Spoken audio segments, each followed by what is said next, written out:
a hablar al gobernador. Pobladores de Calpulalpan, Tlaxcala, intentan linchar a 4 por secuestro de menor. Localizan cuerpo de Ana Karen en Metepec, joven desaparecida tras solicitar mototaxi por aplicación. Fiscalía confirma el hallazgo sin vida de Kimberly Ramos. Pero ¿cómo que se cayó de la grada? Tras video de burla, Morena en Congreso de Puebla exigen seriedad a la diputada Nayeli Salvatori. Reducción en los diputados. Luz verde a la reforma electoral. Presidenta Sheinbaum enviará hoy iniciativa a Cámara de Diputados. Señor presidente, mayoría por la negativa.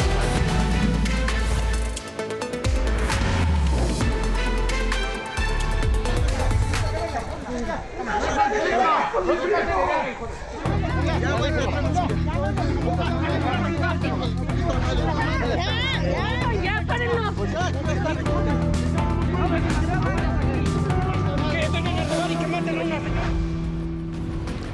En Calpulalpan, Tlaxcala, elementos de la policía tuvieron que rescatar a 2 hombres y 2 mujeres por un intento de linchamiento. Aquí le tenemos la historia.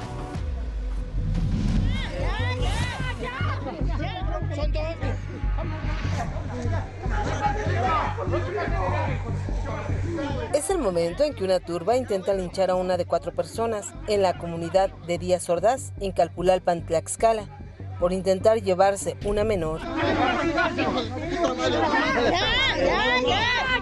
Fue la mañana de este martes cuando, según el grupo de pobladores, sorprendió a 2 hombres y 2 mujeres intentando presuntamente sustraer a una menor de edad. ¿Por qué quieren que roben los hijos de su madre?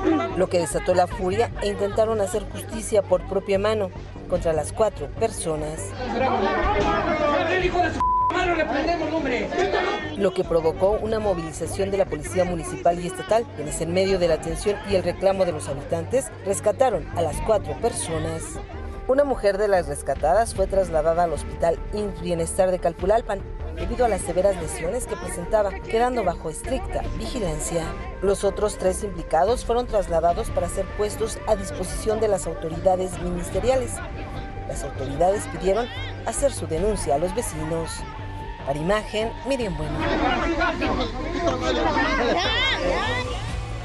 Hasta este momento ni el gobierno estatal ni municipal se han pronunciado al respecto. Y en más información le tenemos esto.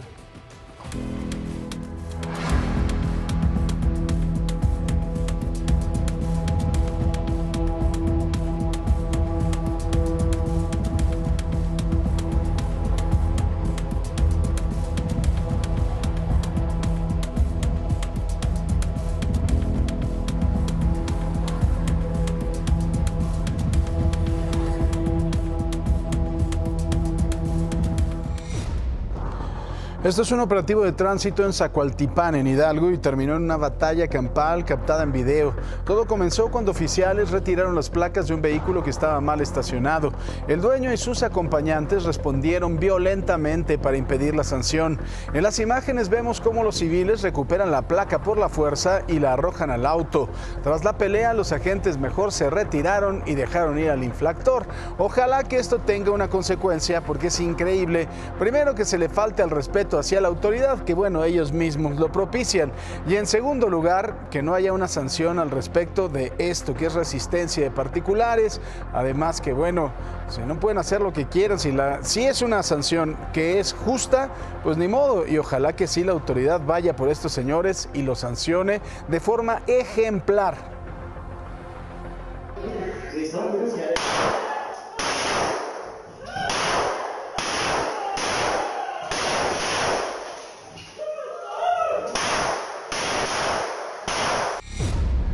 Pues, ¿qué le parece? Un ataque armado en un edificio de Coatzacoalcos, Veracruz, dejó un saldo de 3 hombres y una mujer sin vida. 2 sujetos irrumpieron en el lugar y tras lanzar una advertencia, dispararon.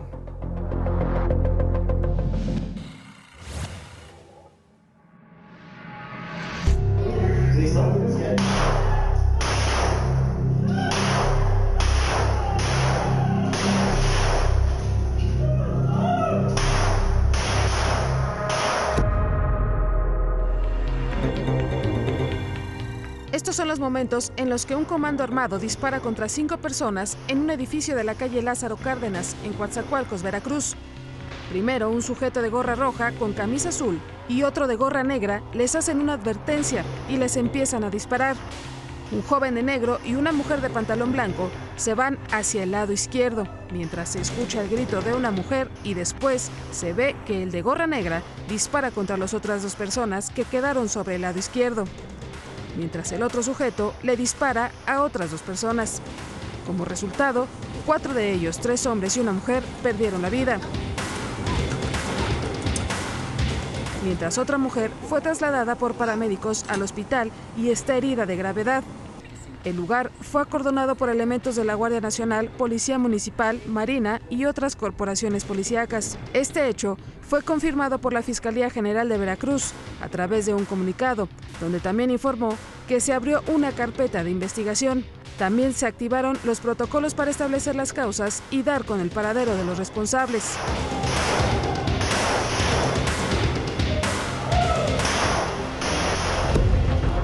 Y bueno, yo creo que estamos enfermitos de violencia. Y cheque esto, sucedió aquí en la capital. Un sujeto se bajó de su coche para dispararle a un hombre después de una discusión vial. La víctima grabó los hechos mientras circulaba por Santa Fe. El coche negro se paró en seco frente a él. El sujeto que iba a bordo sacó un arma y le disparó y se fue. Por fortuna no hirió a nadie. El conductor afectado mostró en otro video el daño en su coche, incluso mostró el casquillo que atravesó su cofre. Aquí está el agujero que le hizo con el arma este cuate, y aquí saqué de adentro el casquillo percutido de cuando se bajó y disparó hacia la camioneta. Y afortunadamente no me disparó, si no me disparó a mí, si no me hubiera muerto. Y mire, también quedó grabado un choque entre una patrulla y un motociclista en Cancún, en Quintana Roo. La patrulla, que circulaba con la sirena encendida, se pasó el semáforo y terminó impactándose en contra del motociclista, quien salió volando varios metros. De acuerdo con medios locales, el joven corre el riesgo de perder una pierna luego de sufrir una fractura a causa del golpe. La fiscalía ya está investigando. Ahora, si traía precisamente la sirena prendida, si traía pues también las luces prendidas, los códigos como se le llama en el argot policial, pues habría que tener precaución. Yo sé que es complicado a veces para un motociclista con el casco, pero si iba a algún asunto de emergencia, que también eso es que hay que checarlo, ¿no? Que efectivamente hubiera un llamado de emergencia, pero si trae los códigos y la sirena prendida, es delicado que se pase en el alto. Hay que darle la preferencia a los vehículos de emergencia, cosa que también en este país nos importa un cacahuate, ¿no? Regularmente. En más accidentes, un trabajador perdió la vida y otro resultó lesionado tras la explosión en el puente de la Desembocada, esto en Puerto Vallarta. El incidente ocurrió alrededor de las 9 de la mañana mientras el personal realizaba labores de demolición en la estructura, la cual presentaba daños tras la reciente jornada de violencia en la región. De acuerdo con los primeros reportes, el estallido habría sido provocado por un artefacto explosivo no detectado previamente. Las autoridades iniciaron las investigaciones para esclarecer los hechos. En otros asuntos, Petróleos Mexicanos informó que tras una inspección técnica por mar y tierra, no hubo fugas ni derrames en sus instalaciones en el sur de Veracruz. Esto luego de los reportes sobre manchas en la costa. Confirmó que la infraestructura petrolera opera con normalidad y bajo estándares de seguridad. Aunque descartan incidentes internos, Pemex aseguró que mantiene la vigilancia y colabora con las autoridades para esclarecer el origen del reporte. Pues seguramente algún guachicolero, alguna pipa, algún barco, ya lo sabe, ¿no? Esto que sucede en esa zona. Por el contrario, José Luis González, alcalde de Pajapan, respaldado también por los de Tatahuicapán y Mecayapan, calificó la situación como grave y anunció que presentarán denuncias ante la Semarnat y la Procuraduría Federal de Protección al Ambiente para que se investigue y se sancione a los responsables. Y no nada más es el sector pesquero quienes están sufriendo estas consecuencias, sino también los restauranteros, y también ustedes saben que Pajapan vive del turismo. Nosotros responsabilizamos a Pemex directamente para que realicen lo conduciente, para que protejan la fauna y también para que reparen los daños en el ecosistema y sobre todo que apoyen a la comunidad, porque en esta época pues ellos se quedan sin llevar el alimento a su familia. En otros asuntos, les cuento que en abril arranca la credencialización del Sistema Universal. La presidenta Sheinbaum anunció que a partir del 2 de abril se desplegarán casi 3,000 módulos en todo el país para registrar a la población. Con esta credencial y un expediente clínico digital, usted podrá atenderse en la clínica u hospital más cercano, sin importar a qué institución usted pueda pertenecer. En tanto, la Secretaría del Bienestar desplegará más de 17,000 servidores para este registro, que se va a realizar por orden alfabético y edad.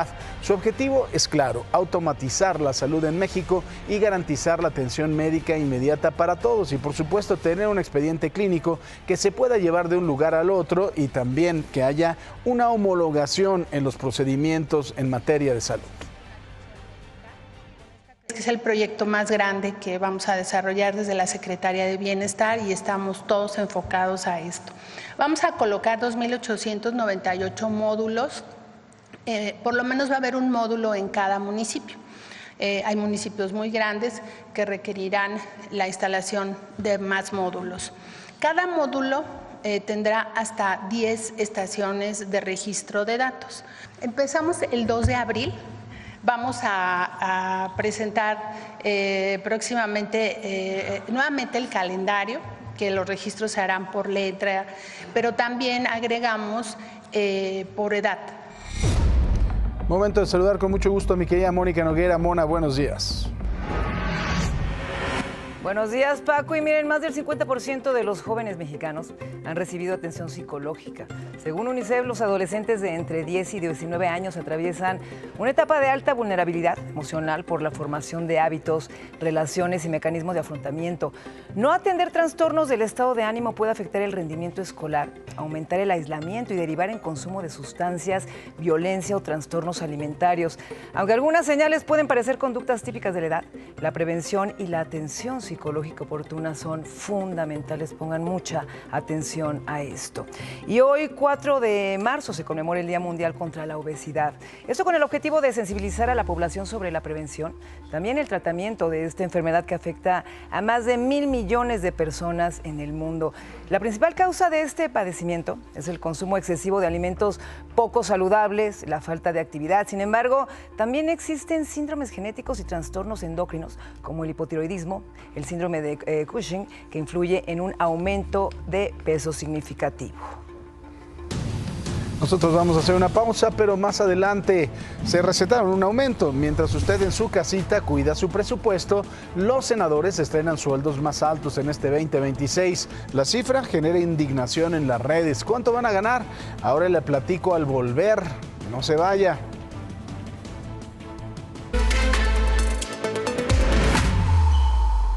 Oiga, mire, y en la conferencia matutina, la presidenta Sheinbaum señaló que aplazó el envío de la reforma electoral a la Cámara de Diputados debido a que se modificaron algunos artículos constitucionales en materia electoral. Lo dijo así. Yo la voy a presentar, si no se aprueba, no se aprobó, pero yo cumplí con la gente. Y ya que Morena, porque ya no me toca a mí, decida cómo va de aliado con el Verde y con el PT en la elección del 27. Que pueden seguir siendo aliados los tres partidos. Por la noche, los coordinadores de Morena en la Cámara de Senadores y el Senado Ricardo Monreal e Ignacio Mier acudieron a Palacio Nacional para conocer la propuesta de reforma electoral. Monreal anticipó que lo más probable es que se mantenga el programa de resultados electorales preliminares, el PREP, y que los cómputos inicien el mismo día de la elección. El legislador aseguró que la reforma presidencial no será aprobada en fast track. Sobre los presuntos desacuerdos al interior de la alianza de la 4T, Ignacio Mier descartó una ruptura con el Partido del Trabajo y el Partido Verde y aseguró que la alianza se mantiene firme. Aunque Morena buscará el respaldo de sus aliados, afirmó que habrá respeto a su decisión y que la coalición garantiza gobernabilidad y continuidad en el proyecto de nación. Y México tendrá esta semana laboral ya de 40 horas porque el Senado emitió la declaratoria de constitucionalidad tras el aval de 23 estados. La reforma, publicada en el Diario Oficial de la Federación, establece una reducción gradual, empezando con 48 horas en el 2026 hasta llegar en el 2030 a 40. Se mantiene el derecho a por lo menos un día de descanso por cada 6 trabajados y las horas extra con un tope de 12 a la semana se van a pagar dobles. Y mire, como están agotados después de todo esto que le acabo de decir, están de verdad pobrecillos, pero usted se está apretando el cinturón, el mundo se está apretando el cinturón, pero el Senado aprobó un incremento salarial de 1,200 pesos para cada legislador. Ahora cada uno se va a llevar 132,900 pesos netos al mes. Lo curioso es que este ajuste los deja prácticamente empatados con la presidenta, quien percibe 134,290. Si pudieran subirse más, se lo subirían, ¿no? Con apenas casi 1,400 pesos de diferencia, los legisladores rozan el límite constitucional que prohíbe ganar más que el Ejecutivo. Eso sí, claro, ¿no? 40 días de aguinaldo, seguros de vida privados, entre otras cosas más. Porque le voy a decir una cosa, es extenuante ser legislador, es extenuante ir al salón de belleza y que lo estén a uno espiando, es extenuante pues estar ahí en el Hotel Nizuc en Cancún, ¿no? Es extenuante, usted lo sabe lo que es trabajar, los legisladores sí. Vamos a la calle con alguien que sí sabe qué es trabajar como de a de veras, el señor Rodolfo Dorantes, que está en Chapultepec y Frontera. Adelante, Rodolfo. Gracias, Paco, desde las 5 de la mañana trabajando y hasta que el cuerpo aguante, efectivamente. Y es que estamos en este cruce de Chapultepec y Frontera, como bien lo mencionas, y es que ayer estaban derramando un árbol que se encuentra aquí en este punto y una rama le pegó a este semáforo y se vino abajo. Está desde ayer a mediodía y hasta esta hora, pues simple y sencillamente no lo han reparado. Esto, por supuesto, pues ya comienza a afectar un poco hacia los automovilistas que se dirigen de Chapultepec, de la zona de Insurgentes, hacia la avenida Cuauhtémoc, así que mucha precaución. Ahí vemos en las imágenes que nos ofrece mi compañero Iván Brand cómo se dobló este tubo y pues únicamente lo hicieron a un ladito para que no estorbara la vialidad. Así que bueno, pues Paco, a tomarlo en cuenta, la vialidad hasta este momento pues no tiene mayores contratiempos, desplazamiento constante para dirigirse hacia la zona de la avenida Cuauhtémoc, pero precaución, Paco. Muy bien, muchísimas gracias, vamos a estar pendientes, mi querido Rodolfo Dorantes, gracias. Adiós. Adiós y buenos días. En la alcaldía de Iztapalapa, que dirige Aleida Alavés, vecinos siguen denunciando una crisis de agua por desabasto crónico y que además la calidad del agua es pésima, tiene mal color y sobre todo mal olor. Recientemente, vecinos de la colonia San Sebastián exigieron el restablecimiento del suministro de agua por la red. Y ahora en la colonia Escuadrón 201 denuncian que el agua potable que reciben está turbia, con sedimentos, mal olor y una apariencia grasosa, generando preocupación ante la posibilidad de enfermedades gastrointestinales o en la piel. Saludamos ahora con mucho gusto a mi querido Atalo Mata. Atalo, buenos días. ¿Cómo estás, Paco? Muy buenos días. Pues hablando del mismo tema, ya viene la temporada de estiaje y pues también de la sequía y hay que prepararse. ¿Cómo? Pues ahorrando agua. Fíjate que se va a estar bombeando ya más agua desde el Cutzamala hacia el Valle de México, tanto Ciudad de México como el Estado de México, y es importante que pues los capitalinos o los ciudadanos de esta región ahorremos agua. Y mira, te voy a presentar a continuación unas características especiales de lo que se trata precisamente la temporada de estiaje para que la gente lo pueda entender mejor. Se reduce la disponibilidad de agua, por ejemplo, para consumo humano y actividades productivas. También aumenta el riesgo de sequías e incendios forestales. Hay que cuidar mucho eso. Se incrementa la presión sobre presas y sistemas de abastecimiento. Pueden registrarse cortes o tandeos de agua en algunas zonas para que también estemos prevenidos por si baja la presión del agua en algunos momentos que las alcaldías decidan. Ahora, los beneficios de ahorrar agua pues son muchísimos, ¿no? Y sobre todo para los ciudadanos que habitamos estas dos entidades. Garantiza el abasto para hospitales, escuelas y servicios esenciales. También reduce el riesgo de desabasto en colonias con menor presión de agua. Disminuye la extracción excesiva de acuíferos y contribuye a enfrentar periodos de sequía prolongada asociados al cambio climático. Así que pues la solución está en nuestras manos, Paco, y enfrentemos la sequía con la mayor responsabilidad. Sí, hay que ser responsables porque esto nos corresponde a todos, sin duda. Gracias, Atalo. Oiga, sin duda el Mundial 2026 ya se siente en México. Fue un acto histórico desde Palacio Nacional. La presidenta Claudia Sheinbaum recibió el trofeo original, la Copa del Mundo FIFA, para conmemorar la cuenta regresiva de los 100 días para el inicio del torneo. Acompañada por directivos de la FIFA, la mandataria reafirmó que nuestro país está listo para hacer historia como sede de la inauguración oficial. México abre sus puertas al mundo una vez más y la verdad es que, bueno, usted sabe que solamente la Copa del Mundo la puede tocar o la mandataria o campeones del mundo. ¿Se acuerda usted del famoso influencer que le echaba salecita a la carne, que la tocó en un partido, bueno, en una final cuando ganó Argentina y que ya lo sacaron, lo vetaron, pero solamente a mí sí me daría mucha emoción? Es un trofeo que realmente el valor como tal es de como $500,000, pero el valor extrínseco por lo que significa es de cerca de $20 millones. Pero eso es lo de menos, ¿no? Es la emoción de tener el trofeo de la FIFA, el trofeo que va a alzar el ganador de este mundial, poderlo tocar. Imagínense, ¿no? La cantidad de leyendas, la cantidad de historias, la cantidad de lágrimas de alegría que hay en ese trofeo. La verdad es que sí emociona sin duda. Miren, en Tijuana, 2 policías llegaron para rescatar a una mujer que era violentada por su pareja. Sin embargo, el agresor abrió fuego en contra de los oficiales en cuanto cruzaron la puerta, el maldito desgraciado.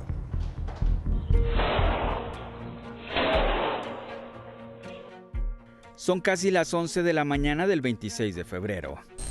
Un par de policías atienden un reporte de violencia doméstica en un edificio de la colonia anexa Buenavista de Tijuana, Baja California. Del lugar sale una mujer.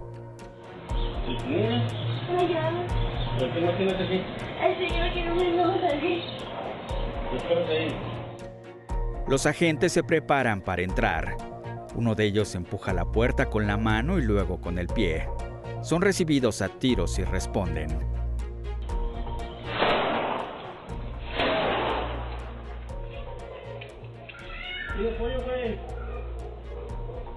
Los oficiales se repliegan, pero el sujeto armado, identificado como Jonathan, de 22 años, vuelve a disparar.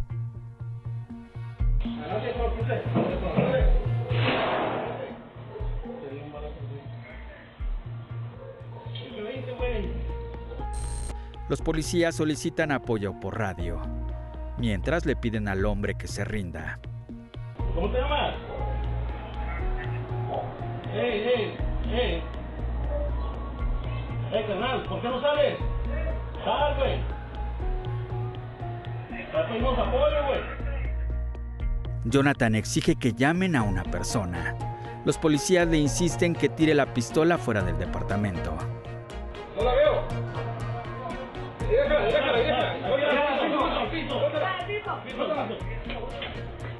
Con el arma asegurada, los policías entran y someten al sujeto. Después llegan los refuerzos y sacan a Jonathan.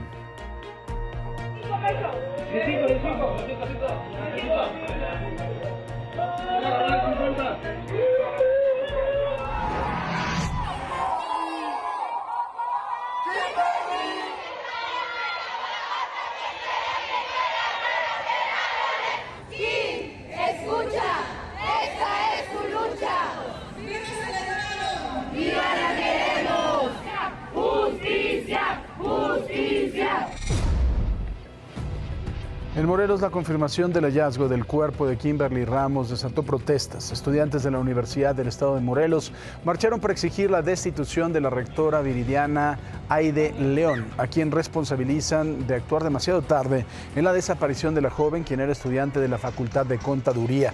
Rompieron vidrios e intentaron quemar varias ventanas, además de pintar la fachada del inmueble. En respuesta, la rectora también marchó junto a otros académicos para pronunciarse en favor de más seguridad en las instalaciones. Al terminar, dejaron un pupitre pintado de blanco con flores para recordar a la joven. También localizaron sin vida a la joven Ana Karen Nute Telles, de 19 años, quien desapareció el sábado luego de tomar una moto por aplicación tras salir de una fiesta en el municipio de San Antonio La Isla, en el Estado de México. Un video captó el momento en que el conductor llegó por la joven al fraccionamiento Sauces, esto cerca de las 11 de la noche. Minutos después, el viaje apareció como finalizado, pero ella nunca llegó a su destino. Su cuerpo fue hallado con signos de violencia a un costado de la carretera Toluca-Tenango en Metepec. Imagen Noticias consiguió videos exclusivos en donde se ve por última vez a la joven. Las imágenes de las cámaras de videovigilancia de la caseta en donde fue recogida muestran que a las 11:04 de la noche, un joven de chamarra azul y gorra negra llegó al fraccionamiento Sauces a bordo de una motocicleta azul. Era el conductor de un taxi por aplicación que la joven había solicitado. Se ve como el policía le pide sus datos y lo deja pasar. El joven se le ve sin casco, esto a pesar de ser obligatorio para manejar en esta aplicación. Además de que no mostró ninguna actitud sospechosa. 6 minutos después, a las 11:10, se vio a Ana Karen también sin casco arriba de la moto con este sujeto quien con su chamarra intentó cubrirse el rostro, mientras que Ana Karen traía su celular en la mano. Pero hay otra cosa que es muy importante señalar. Se ve en ambos videos es que hay una camioneta naranja que entra y sale detrás del motociclista solo segundos después en todo este movimiento. Precisamente ayer la Fiscalía de Justicia del Estado de México logró detener a este motociclista por su presunta participación en la desaparición de Ana Karen. Fue identificado como Daniel. Ya se abrió una investigación en su contra. Nos vamos hasta Chiapas. En Bochil, una niña de 11 años llegó al hospital en estado grave y al ser revisada por los médicos descubrieron algo preocupante. Tenía 5 meses de embarazo. Tras las investigaciones se supo que la menor fue abusada por su propio padrastro. Maldito más tarde fue detenido y enfrenta un proceso legal por violencia sexual infantil, el cerdo. Y la violencia escolar tampoco cesa. Un estudiante de 18 años del Cebetis 24 fue brutalmente golpeado en Ciudad Victoria, en Tamaulipas, por un grupo de al menos 5 personas cuando salía de la escuela para tomar el autobús. Según testigos, entre los agresores había al menos 3 compañeros del plantel, además de 2 adultos quienes lo atacaron, causándole lesiones graves en la cabeza que requirieron hospitalización urgente. El secretario de Educación del Estado, Miguel Ángel Valdés, pidió a la familia presentar una denuncia ante la Fiscalía para esclarecer estos hechos, aunque señaló que la agresión ocurrió fuera de la escuela. Y nos vamos ahora a la colonia Guerrero. Madres de familia tuvieron una discusión a la entrada de la escuela. Pero vea, la mamá, la que está de negro y con un short, fue por el esposo.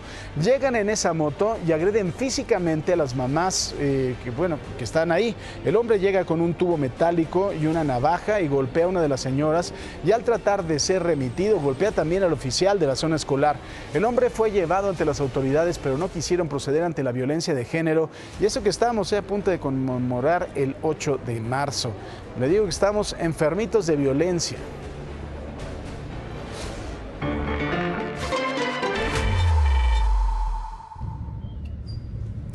Y mire, la tumba de Nemesio Ceguera Cervantes, el Mencho, ya no es vigilada por corporaciones de seguridad, ni federales ni estatales. Es todo un día de su sepelio, pese a que se había dicho que iba a ser resguardada por la Guardia Nacional. Actualmente la tumba del Mencho está cubierta con numerosas coronas de flores rojas y blancas, sin ningún tipo de remitente visible. Se dice que le quitaron cuando los estaban llevando inmediatamente todos los recados, para evitar también, por supuesto, este tipo de cosas.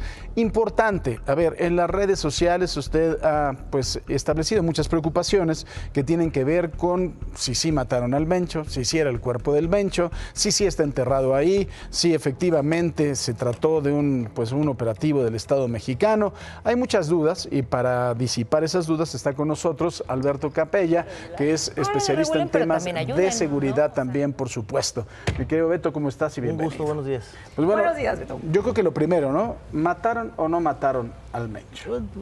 No hay duda de que una situación tan clara y con tantos testigos tenga un matiz de un complot donde tendrías que involucrar a cientos de personas. Y la confirmación también se da más allá de la frontera con el informe del presidente Trump 48 horas después del hecho, señalando con mucha claridad ese tema. Significa que las autoridades de Estados Unidos confirmaron también el abatimiento de este sujeto.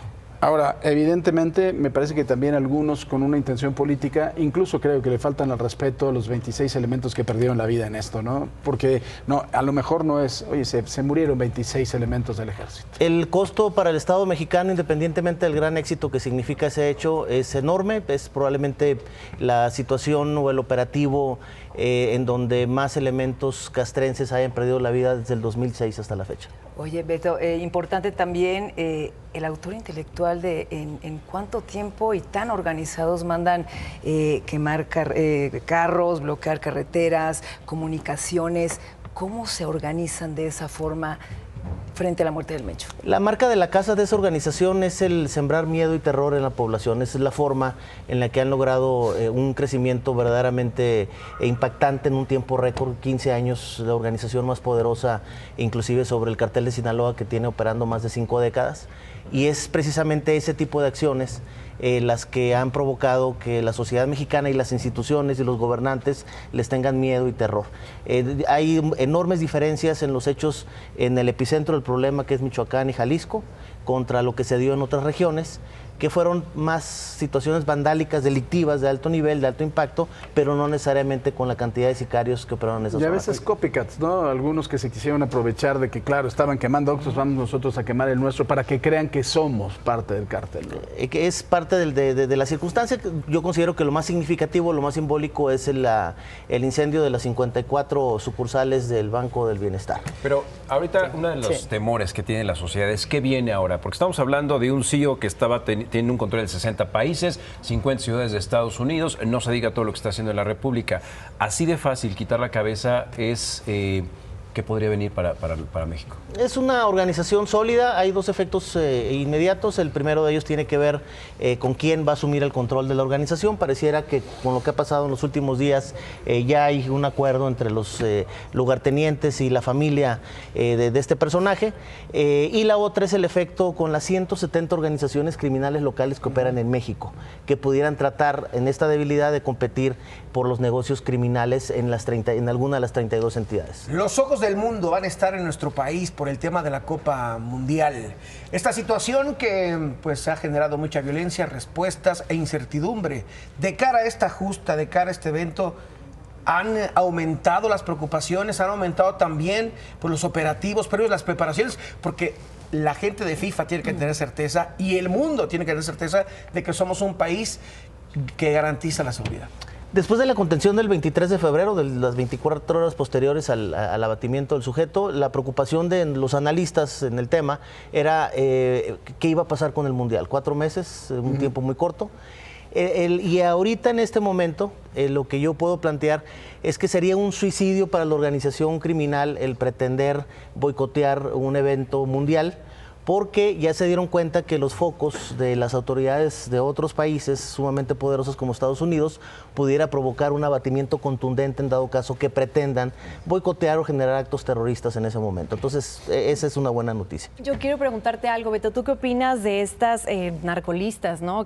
La narconómina que encontraron en la casa del Mencho? ¿No crees que también tener esa información puede ser contraproducente al ver la cantidad de dinero que ganaban? O sea, toda su... Pues sí, la lista de la nómina. ¿Qué opinas? Son ciertas. ¿Y cómo las pudieron obtener? O sea, ¿no se supone que estaba cercado? El crecimiento de una organización criminal tan rápida es como la tortilla para el taco. O sea, no pueden crecer tan rápido si no existe cooptación criminal, que es la tortilla del taco. Entonces, en definitiva, era evidente no solamente el hecho de la ambición que pudieran tener líderes políticos o funcionarios en las áreas de seguridad o de procuración de justicia, sino el terror que estos sujetos han generado. Tanto en Sinaloa como en Jalisco, tenemos muchísimo tiempo analizando la actitud de quienes gobiernan, y quienes gobiernan en el menor de los escenarios se voltean para otro lado, siendo permisivos con estas organizaciones extremadamente poderosas en términos financieros y con capacidad de violencia. Ahora, muy importante, y lo hemos platicado, me parece que este hombre es el criminal más importante, más violento y más grande del mundo, y con el mayor poder económico y de la historia quizá, si empiezo a pensar. Y el asunto de no mostrar el cuerpo, de no mostrar el cadáver, me lleva evidentemente a Osama Bin Laden cuando fue abatido allá en Pakistán, y que lo que hicieron fue tirarlo en el mar. Se tuvo, o sea, yo sé que hay una obligación legal, por supuesto, de entregar el cadáver, pero ¿fue bueno que se entregara? Pues son las paradojas, las trágicas paradojas de nuestro país. Un criminal que sembró muerte, miedo, terror, destrucción en nuestro país, se le despide de una manera como la que vimos el día de ayer. Grosera, ¿no? Incluso hasta es seguro que una persona como esta tenga una Un mausoleo. Sí, claro. Un mausoleo. Es que casi, si tuvieron la osadía, después de tantas pérdidas de vidas humanas para su abatimiento, de hacer lo que sucedió el día de ayer, creo que no va a haber posibilidades de evitar el mausoleo famoso como los que hay en Culiacán. Oye, Beto, y también que no se nos olvide, ¿no?, todas las aristas que hay en todo esto, bueno, en este suceso, los 23 prófugos de Puerto Vallarta ya se dieron a conocer las identidades, sus delitos también.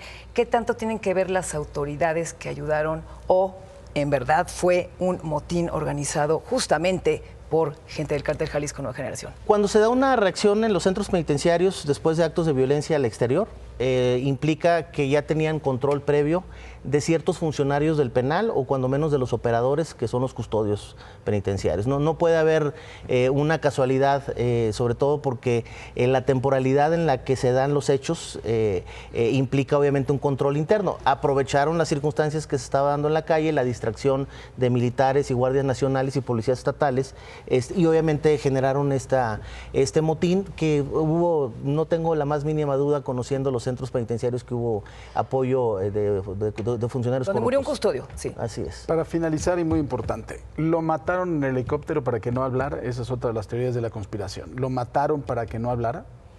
No creo que se haya dado tampoco una circunstancia de esa naturaleza. Elementos que vinieron ayer, Paco, que comunicaron algunas autoridades, hay la posibilidad de que haya muerto en ese momento, y el hecho de señalar que venía en el helicóptero vivo era probablemente una señal por todo el desastre que había en ese momento y la cantidad de sicarios que estaban operando células contra la Guardia Nacional. Es muy probable que se haya dado una señal de que estaba vivo cuando probablemente ya había muerto en ese momento. Él tuvo cerca de 12-15 minutos, a su anillo de seguridad sí funcionó, porque el enfrentamiento se da a 1 kilómetro de la cabaña famosa.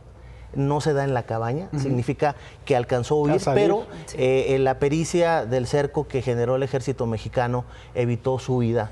Y obviamente ahí se dio el enfrentamiento con él y su primer círculo de seguridad. Y viendo además de todo el tipo tan violento que era, no lo iban a agarrarlo vivo, ¿no? Seguramente así es. Pues bueno, Beto, como siempre, un placer. Alberto Capella, especialista en seguridad. Muchísimas gracias. Gracias. Nosotros vamos a hacer una pausa, pero al regresar, una pequeña de 7 años resultó gravemente herida tras el ataque de su perro en el municipio de Frontera, Coahuila. La menor, 70 puntadas. ¿Qué acciones se deben de tomar para que este animal no vuelva a atacar? ¿Un etólogo podría componer o es un peligro para la sociedad? De eso vamos a platicar regresando de la pausa, así que no se vaya. Esto es Imagen Noticias.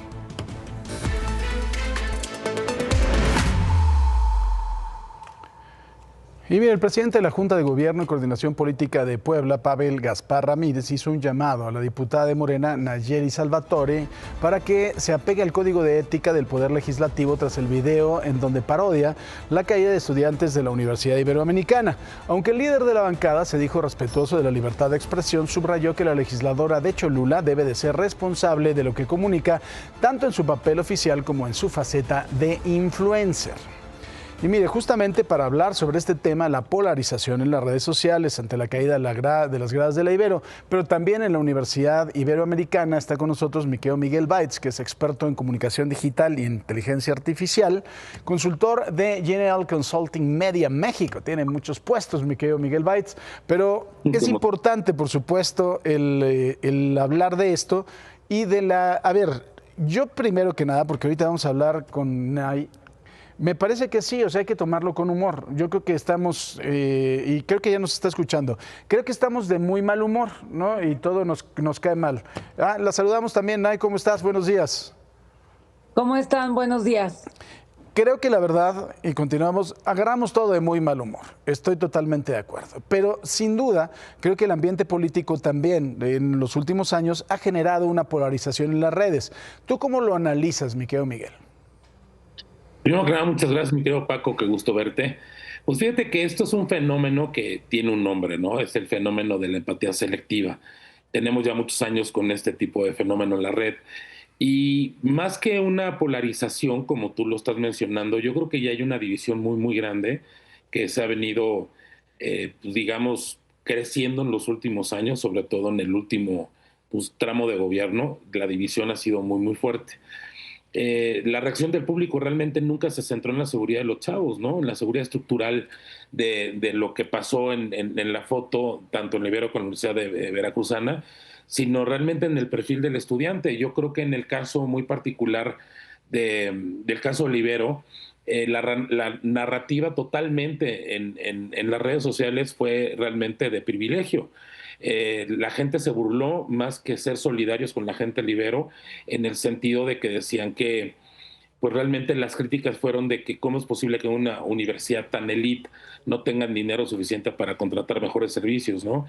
Y en el caso del caso de la Universidad de Veracruz fue al revés. O sea, la gente, la narrativa fue pobres, ¿no? Qué abandono tan grande, cómo es posible que el gobierno o la institución no tenga el capital suficiente como para poder contratar pues digamos un servicio que sea digamos maravilloso o bueno. Y lo peor del caso es que los ponen como, vean estos chicos tan esforzados llegando a terminar una carrera después de un gran sacrificio. Y fue una narrativa completamente diferente, ¿no? De contraste. Entiendo que sí hay que tomarlo con humor. Yo creo que es una manera a lo mejor de ver las cosas diferentes, pero creo que la perspectiva de abandono y de privilegio no es correcto. El fenómeno fue muy, muy largo, ¿no? Claro. Sobre todo en X, ¿no? Es una red que no perdona absolutamente nada, y los memes pues se hicieron realmente pues muy crueles, yo creo. Nay, ahora, dentro de lo que tú hiciste, que es una parodia, lo que ya habías hecho también antes, que eso también hay que decirlo, algunas personas podríamos decir, no, es que fue un comentario clasista. Y déjame decir algo primero. Sí, me pareció, todo lo que hicieron, la verdad es que me pareció una exageración, ¿no? Yo creo que a la persona que resultó herida, pues no le debe parecer exagerado, pero la verdad es que sí me pareció una exageración, sin duda. Algunos podrían acusar, no, es que fue clasismo, con la Ibero sí, pero con la Universidad Veracruzana no. Bueno, a ver, el tema fue que cuando yo me entero y me doy cuenta que no había heridos de gravedad, que no había muertos, entonces empiezo a ver justo memes y parodias de una, digamos, una exageración, porque bueno, sale hasta una persona, miren, estoy temblando. Entonces, creo que no fue la burla hacia los estudiantes, la parodia fue más, y lo que hicimos, la mayoría que nos subimos a este tren, fue más en el tema de la reacción de la gente que estaba ahí, ¿no? Entonces, incluso siguen haciendo memes al respecto. Yo me subo a esta tendencia porque, bueno, al final saben que yo hago contenido en redes sociales y juego como pensaría una mamá en una óptica de sátira, en una situación así, incluso utilizo de háblenle al gobernador, lo que mucha gente utiliza de háblale al gobernador, influyentismo, y le hablamos a un padre, y ese juego pues lo intenté hacer en redes sociales. Yo la verdad no pensé que fuera a escalar de esa manera, y tampoco pensé que se fuera a politizar, ¿no? Que eso es algo muy fuerte. Yo llevo haciendo contenido así muchos años y escaló. Cuando escala, y siempre lo digo, cuando mis videos de TikTok salen de la Matrix, ahí vienen los problemas porque se empieza a politizar. Entonces ya no es el chiste, es quién lo hizo. Entonces, claro, como soy diputada y además de Morena, híjole, se vuelve mucho peor el pecado. Claro. Oye, Nay, ¿cómo? Y ahora, ¿cómo vas a dividir?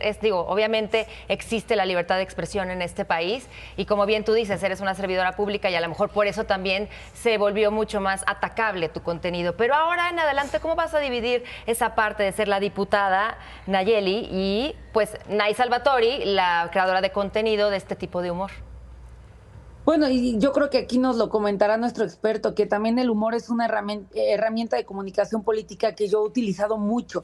Yo me doy cuenta cuando quiero que la gente vea mi contenido político, lo subo a TikTok, pero lo subo de una manera muy diferente, ¿no? Lo subo con música o subo cosas más interesantes. El humor no es incompatible con la responsabilidad pública, y eso sí quiero aclararlo.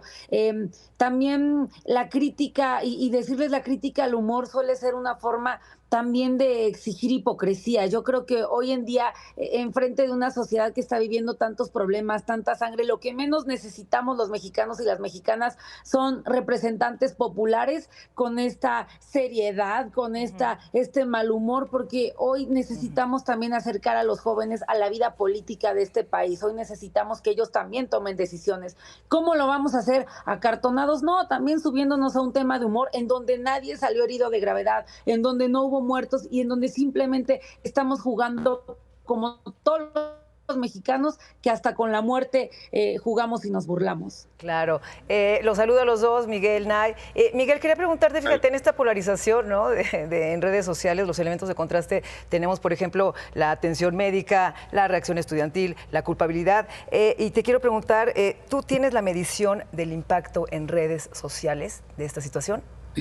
Sí, claro. De hecho, fíjate que han pasado fenómenos muy extraños. Digo, la verdad es que, digamos, a los dos grupos de estudiantes les pasó lo mismo. Lamentablemente uno fue una escuela privada y otra fue una escuela pública, entonces ahí es donde realmente entran estos grupos sectoriales radicales que tenemos en Internet. Tanto Paco como yo hemos sufrido de repente acoso terrible en X, y digo, te puede decir exactamente lo que vivimos en las elecciones anteriores. Pero lo chistoso es que sí entiendo mucho la posición de subirte al tren de este tipo, a lo mejor, de cosas que pasan, pero fíjate cómo se dio el fenómeno, digamos, de frente uno con otro. Fueron días de diferencia. De un lado, los whitexicans, ¿no? La gente libero, en donde realmente el accidente, por un gran sector, fue un material de entretenimiento. O sea, fue como una justicia poética, como una justicia divina que le pasara estos como dicen dentro de la red, a los fifís, ¿no? Y en el caso del pueblo, en el caso de la Universidad de Veracruzana, los ponen como el pueblo, en donde el accidente fue una bandera, y es una bandera ya de lucha, de que por qué no tienen las mejores condiciones de seguridad, por qué la educación no estaba ahí. Pero fíjate que el análisis del sentimiento en redes a mí me llamó mucho la atención, porque en el lado del Ibero, el 65% de toda la información que había en las redes sociales, que de hecho yo vi 4, que fueron Facebook, Instagram, fue Twitter, y también estuve viendo Instagram, TikTok, X y Facebook. Si tú te das cuenta en el análisis del sentimiento, el 65% del lado del Ibero fue sarcasmo y crítica social. Y el 25% realmente fue solidario con la gente del Ibero. En cambio, del otro lado, la Universidad de Veracruz, el 70% digamos, de la información que había en la web era de solidaridad, de indignación, de cómo es posible, ¿no? Y aquí es donde te das cuenta cómo cambia y cómo está muy radicalizado esto que está pasando en Internet. Pero es algo que estamos viviendo en el país en general. Entonces, el hecho de que de repente tú te subas un tren como este, también tienes que ver las implicaciones que esto tiene. El problema que yo creo que le veo directamente, lo que pasó en estos dos casos, es que fue pues una muy mala pata para la gente que se subió al tren, de que de repente días después una escuela pública tuviera el mismo problema. O sea, yo digamos, la conclusión que yo llego, la caída de las gradas es realmente una metáfora de la fragilidad, a lo mejor, de una estructura, ¿no? Yo inclusive puse en una editorial que no importa el costo de la colegiatura de cada una de las universidades. Aquí estamos hablando de la negligencia técnica y la falta de regulación en protección civil que puede existir en este rollo. Pero en realidad aquí en la red pues se nivela el suelo para todos. Aquí no importa si estás en una escuela privada o pública, lo que pasó pues fue realmente lamentable, ¿no? Así es, completamente de acuerdo. Oigan, y yo quisiera preguntarles, hablando del humor en cuanto a política, ¿hay un código de ética o algún límite donde digamos, de esto sí nos podemos burlar, de esto no? ¿Qué opinan? Existe una libertad de expresión total. Sin embargo, dentro del Congreso sí cuidamos muchísimo el tema de la ética. De hecho, si pueden ver mi red social, jamás hubo un TikTok de humor. Dentro del Pleno jamás utilizo el Pleno para otra cosa que no sea legislar o parlamentar. Entonces sí hay un código de ética. Sin embargo, también nos piden como partido cuidar mucho las formas, ¿no? Incluso nos dicen, a ver, cuiden mucho el tema de la austeridad, ciudad, no anden mostrando lujos, no anden haciendo temas innecesarios, no anden comprando cosas en donde puedan después utilizarlo en su contra. Sí existe un código de ética, pero sí también existe una libertad de expresión. Y como lo comentaba aquí nuestro experto, que me gustó mucho su análisis, y creo que yo también tengo ahí un tema que podría abonar, el tema de la Ibero creo que se fue más a la reacción, que mucha gente lo ve como una sobrereacción de gritos, Natalia. Entonces fue más por ahí. Y el tema de lo que ocurrió en la universidad pública, yo creo que se va en una empatía por la vulnerabilidad, porque hoy en día todavía los índices de pobreza son bastante altos. Hoy en día también vemos estudiantes que la batallan más, que tienen que trabajar para poder estudiar, para poder comer, irse desayunados. Entonces yo creo que la empatía, que no, tampoco es justo, la verdad. Digo, si lo ves así, los dos sufrieron una caída, pero también cuando ves a un grupo vulnerable, creo que en redes sociales hoy se cuida más herir una susceptibilidad cuando se trata de un grupo que todavía está siendo lacerado socialmente, que con a lo mejor un grupo que tiene un privilegio, que digo, yo no lo veo de esa manera. Para mí, los dos sufrieron una caída. Me preguntaron por qué no hice un video de la caída de la universidad pública.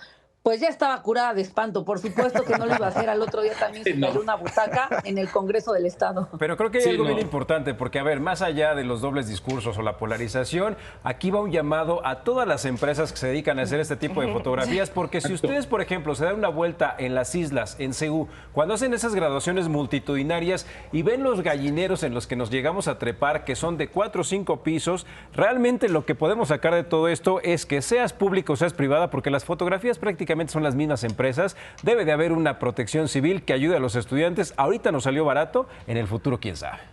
Totalmente de acuerdo. No, y de hecho ahí hay un punto importante, ¿no? O sea, y esto es un llamado no solamente para gente que se dedica a estar atrás de, digamos, de la pantalla o igual y legisladores que de repente igual y también tienen esta función de informar o que se trepen al tren, como dicen. En las redes sociales son un bicho muy diferente.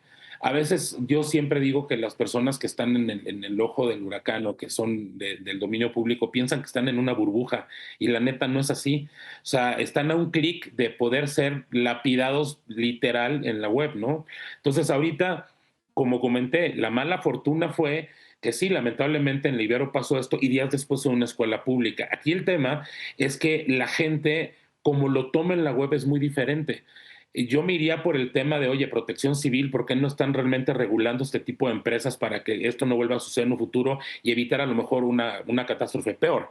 Sino Claro. más bien la gente se fue por el lado de que pobres, por eso, porque están en una escuela pública, ellos están padeciendo esto, que tanto la han sufrido. ¿Y cómo es posible que los niños con privilegios y que son súper millonarios para estar en una escuela como esta no tengan suficiente como para pagar una buena tarima? un servicio como este? Oye, pues y querido por el Miguel, otro, en la cuestión de la salud, claro, como ellos tienen seguros de gastos médicos internacionales y yo no tengo ni medicamentos en el IMSS, o sea, la polarización es muy diferente en la web y eso lo he venido platicando muchos años, Paquito. pues querido Miguel, muchísimas gracias, Nay, muchísimas gracias, te agradezco muchísimo que hayas estado con nosotros y la verdad es que es un tema bien interesante, qué bueno que lo podamos tratar con educación, con humor y con respeto. Gracias, Nay, gracias, Miguel. Gracias. Buenos días. Al contrario, un placer, que les vaya muy bien. Gracias, Mónica Noguera. Bueno, Que aún no se lava las tenemos más información Paco. Al volver del corte, ¿recuerda a Punch? Bueno, este pequeño mono macaco no solamente domina TikTok con sus ay, ve nada más, travesuras con sus mamelucos. Es un peluche, no es mameluco. Y bueno, lo que Mona quiso decir es que hay un corrido y regresando de la pausa se lo vamos a presentar porque se está ahogando la señora. Qué vergüenza, vámonos a corte, por favor.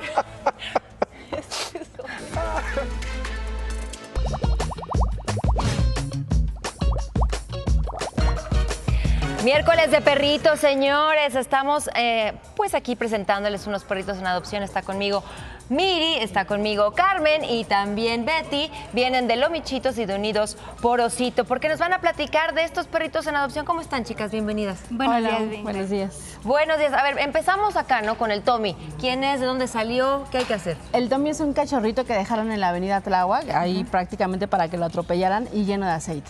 Ay, chiquito, ¿cuánto tiene? Aproximadamente 11 meses. Y déjenme decirles que es muy activo, o sea, como es cachorro y aparte tiene mucha energía, pues es para una familia familia que tenga tiempo de ponerlo a cansarse. Y luego tenemos a Jackie, esta gordita hermosa. Cuéntenme su historia. Bueno, Jackie es rescatada de Chalco en el 2023 con un tremendo tumor en la cara.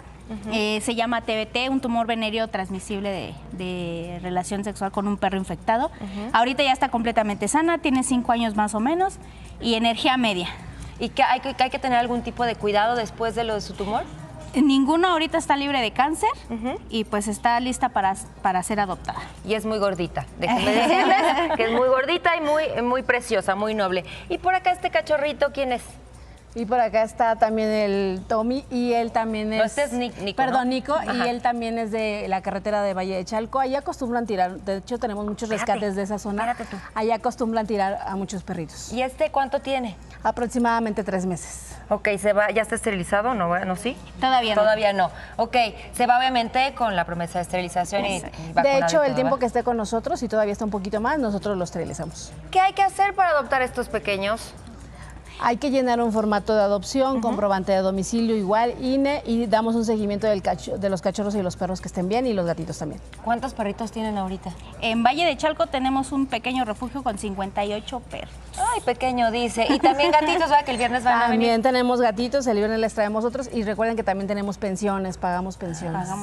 Pues ahí está, por favor, quien esté interesado en adoptar a estos pequeños, busquen aquí a mis amigas de Lomichitos o de Unidos por Usito. Y también, si no pueden adoptar y quieren ayudar, también búsquelas, porque créanme que hay muchísima necesidad y nosotros podemos hacer una diferencia. Gracias, chicas. Gracias.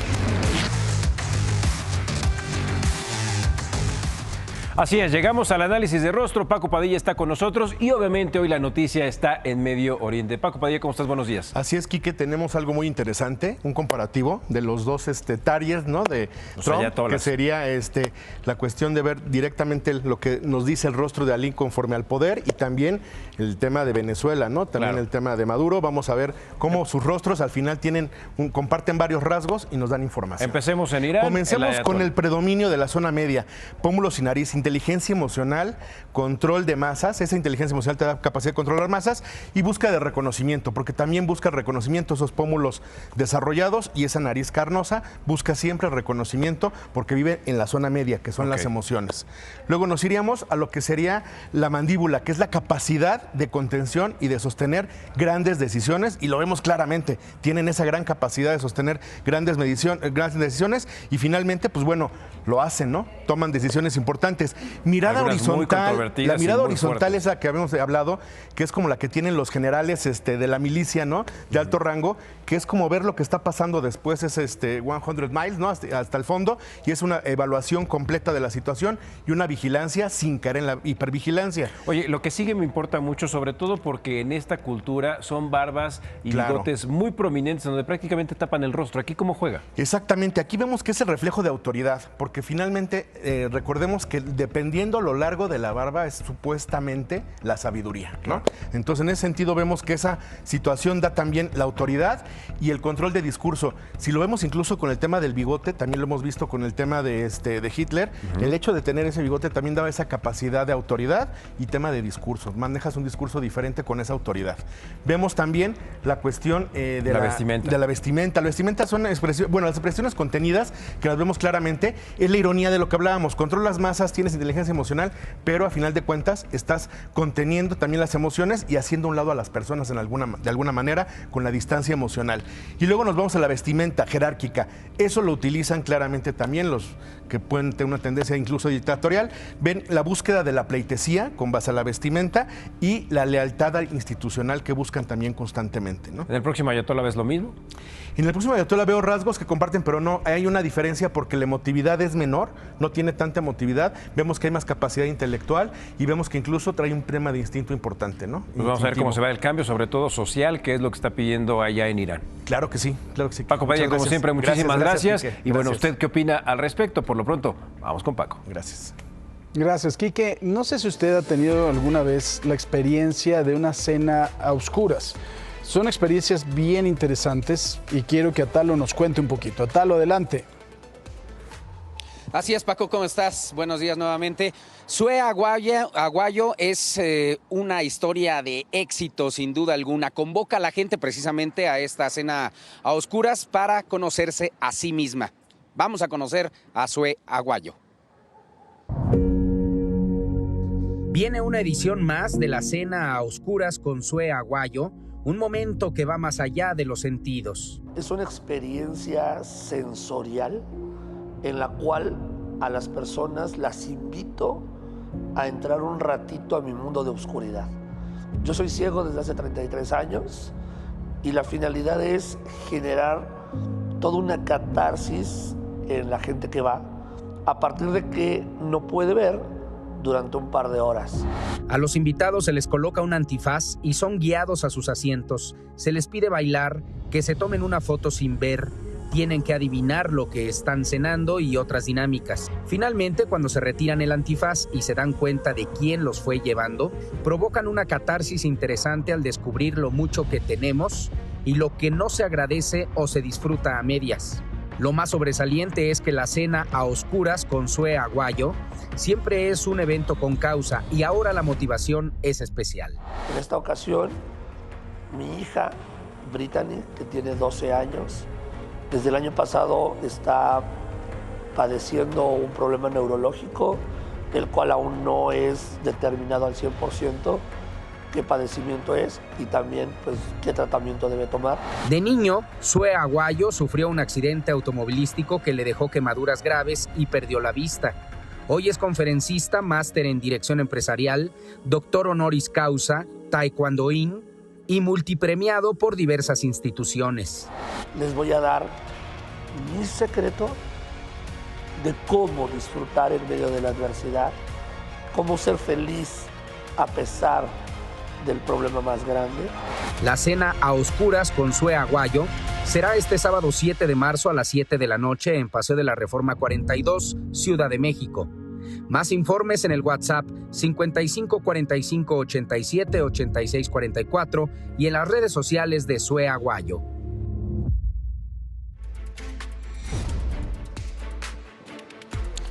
Paco, ¿cómo ves? Pues una experiencia sensorial con música en vivo, esta Cena a Oscuras con Zoe Aguayo, y que genera esa conexión emocional y motivacional de superación personal. Mira, mi querido Talo, y además a todos los que estamos en la mesa, he tenido la oportunidad de estar en esa cena, en una, no en esa en particular. Es una experiencia de verdad muy importante. Y había otra cosa que se hacía mucho en México, que lo hacían en Papalote Museo del Niño, Diálogos en la Oscuridad. Incluso lo hicieron en Bellas Artes también. Créanme, no dejen de vivirlo porque van a ver cómo nos engañan los sentidos. Les juro que van a ver la forma en que los sentidos te engañan. Tú piensas que estás comiendo pollo, nada que ver. Y se agudizan aparte también, ¿no? Sí. El sabor Pero se siente fíjate, diferente. Lo que me he platicado con Paco es que muchos de ellos, ¿no?, en estas cenas no saben lo que están comiendo, no saben lo que están tomando y no saben tampoco la forma. ¿Cómo acabas? Exactamente. Todo Hay que batido. sensibilizarnos también frente a estas situaciones. Y felicidades, lo que yo quería mencionar a Zoe Aguayo, porque este conferencista internacional, en verdad, exacto, nos hace sensibilizarnos frente a toda esta situación. Sí, Taro, ¿tienes todavía ahí el WhatsApp para que nos lo puedas compartir a la gente que quiera vivir esta experiencia? Sí, Paco, y antes de eso, fíjate que quisiera yo comentar algo muy importante también, la experiencia que tiene justamente Zoe Aguayo para poder sobresalir, para poder tener esa resiliencia, transformar todo ese dolor que ha tenido en su vida y que finalmente lo ha convertido en motivación. Aquí tengo el WhatsApp, precisamente ya lo encontré, 55 45 87 86 44. Lo repito para la gente que no lo alcanzó ahí en la nota. En redes sociales, de todos modos, lo vamos a publicar, pero es 55 45 87 86 44. Una felicitación y un reconocimiento enorme a Zoe Aguayo y a toda su gente que también pues lo apoya para poder ser quien es actualmente. La verdad, mis respetos, y como él bien lo dice, tiene una misión en la vida y Dios o la vida pues lo tiene haciendo cosas por los demás. Así es. Muchísimas gracias, querido Talo. Muy buen día a todos. Buen día. La verdad es que sí les recomiendo que hagan esta experiencia.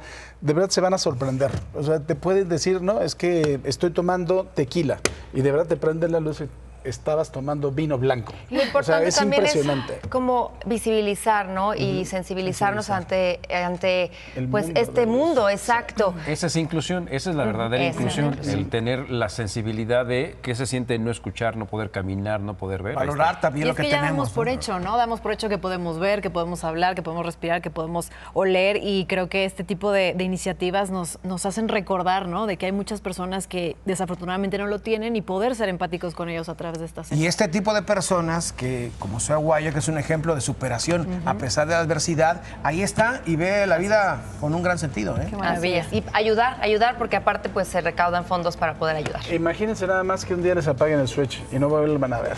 Qué fuerte.